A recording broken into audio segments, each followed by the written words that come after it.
ఇక్కడ ఉగ్ర నరసింహారెడ్డి గారు నా పక్కన కూర్చొని ఎట్టి పరిస్థితుల్లో 50,000 ఎకరాలు కౌలుకి రిలయన్స్ ఇండస్ట్రీకి మేము అందిస్తామని చెప్పారు. 50 ప్లాంట్లు ఒక నియోజకవర్గంలో చేస్తామని ఈ సభాముఖంగా కనిగిరి ప్రజలకి నేను తెలుపుతున్నాను. వాస్తవంగా ఈరోజు నేను మీ ముందల నుంచుని ఇట్లా మాట్లాడగలుగుతున్నానంటే దానికి కారణం ఉగ్ర నరసింహారెడ్డి గారు. ఒక ఉగ్ర నరసింహుడుగా గత 10 రోజులుగా ఇక్కడ పనిచేశారు. నన్ను కోరారు కొంచెం ఒక 10 రోజుల తర్వాత ప్లాంట్ శంకుస్థాపన పెట్టుకుందాం అని. నేను ఒప్పుకోలేదు. మీరు రెడీగా ఉన్నా లేకపోయినా ఏప్రిల్ 2వ తారీఖు నేను వస్తున్నా కనిగిరి నియోజకవర్గానికని ఉగ్ర నరసింహారెడ్డి గారు నేను చెప్పా. 10 రోజుల్లోనే బాగా నల్లగా అయిపోయాడు ఆయన. రంగు 4 షేడ్లు తగ్గింది.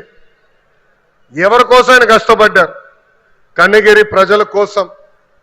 మన ఇంట్లో ఉన్న నిరుద్యోగ యువకులు పక్క రాష్ట్రాలకు వెళ్లకుండా మన ప్రాంతంలోనే మన నియోజకవర్గంలోనే ఉద్యోగాలు కల్పించే లక్ష్యంతో ఆర్నిసలు పనిచేస్తున్న ఉగ్ర నరసింహారెడ్డి గారిని మనస్ఫూర్తిగా ఈ సభాముఖంగా నేను అభినందిస్తున్నా.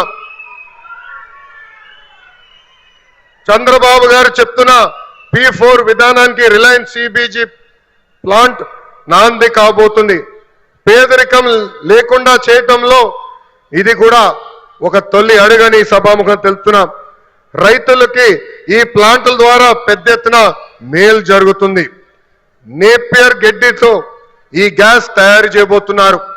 ప్రభుత్వ భూమికి 15,000 రూపాయలు, రైతుల భూమికి 30,000 రూపాయలు కౌలు కూడా రిలయన్స్ ఇండస్ట్రీ ఇవ్వబోతుంది. రైతులు గడ్డి పెంచిస్తే టన్నుకింత అని కూడా వాళ్ళు డబ్బులు ఇవ్వబోతున్నారు. ఈ ప్లాంట్ ద్వారా 1,10,000 మెట్రిక్ టన్నులు ఆర్గానిక్ ఎరువు కూడా తయారవబోతుందని ఈ సభాముఖ ప్రజలు తెలుపుతున్నాం. ఇంకా ఈ ప్లాంట్ ద్వారా గ్రామీణ యువతకి పెద్ద ఎత్తున ఉద్యోగాలు కూడా కల్పిస్తాం. ప్రకాశం జిల్లాలోకి ఎప్పుడు వచ్చినా నాకు నా పాదయాత్ర గుర్తొస్తుంది. ఈ రోజు నేను నడుచుకుంటూ వస్తున్నప్పుడు అందరినీ కలిసా. గట్టిగా నా చేయి లాగారు. నాకు యువగలం పాదయాత్ర గుర్తొచ్చింది. మీరు చూపించిన ప్రేమ ఇంకా నా చేతి పైన ఉంది. అందరు నా చేతులు గీరారు. ఒకరు నా చేయి కూడా కొరికారు.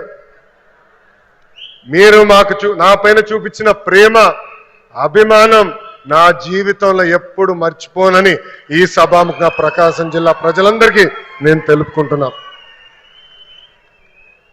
ఉగ్ర నరసింహుడు నన్ను వదిలిపెట్టాడు కదబ్బా. కొన్ని కోరికలు కోరారు. మొదటిది రైల్వే ప్రాజెక్ట్. గౌరవ చీఫ్ సెక్రటరీ గారు నాకు ఇప్పుడే చెప్పారు, ఏప్రిల్లో అవసరమైన నిధులు మేము విడుదల చేస్తాం. ఆగస్టులో గౌరవ ముఖ్యమంత్రి గారిని తీసుకొచ్చి ఆ రైల్వే ప్రాజెక్ట్ కి మనం ప్రారంభిద్దామని తెలుపుతున్నా.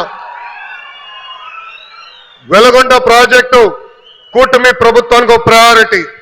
ఆగిన పనులు తిరిగి ప్రారంభిస్తాం. చివరి ఎకరానికి సాగునీరు అందించే బాధ్యత మేము తీసుకుంటాం.